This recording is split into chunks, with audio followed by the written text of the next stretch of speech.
جی سوالات دیں.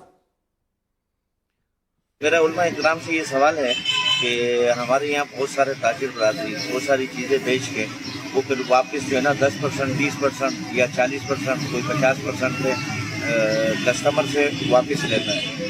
ایک تو اس کے متعلق مجھے یہ پوچھنا تھا کہ یہ حلال ہے یا حرام ہے. اور دوسرا سوال میرا یہ تھا کہ ایک چیز ہوتی ہے وہ 2000 روپے کی آئی ہوئی ہوتی ہے اور وہ 12000 روپے کی بیچ دیتے ہیں, تو یہ ظلم ہے یا حرام ہے؟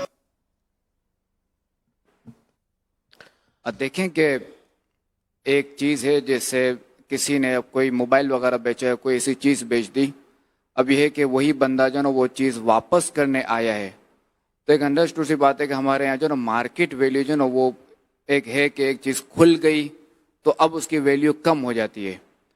تو یہ ایک طرح سے ظاہر ہے کہ وہ نیا سودا ہے, بے جدید ہے, تو اس میں تو کوئی حرج نہیں. اور دوسرا یہ کہ 2000 کی چیز جو 12,000 میں بیچنا, جس میں مفتی صاحب سے رہنمائی لیتے ہیں کہ اگر غدر وغیرہ نہیں ہے. جی مفتی صاحب.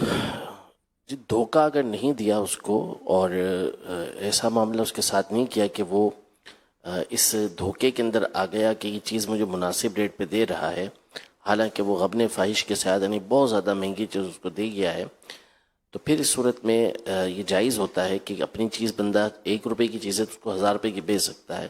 کاغذ کا ایک ٹکڑا ہے, اس کے بارے میں علماء نے لکھا کہ وہ 1000 کے بدلے بندہ بیچ سکتا ہے, لیکن وہی دھوکہ نہ دے, جھوٹ نہ بولے, ایسا انداز اختیار نہ کرے کہ سامنے والا دھوکہ کھا جائے.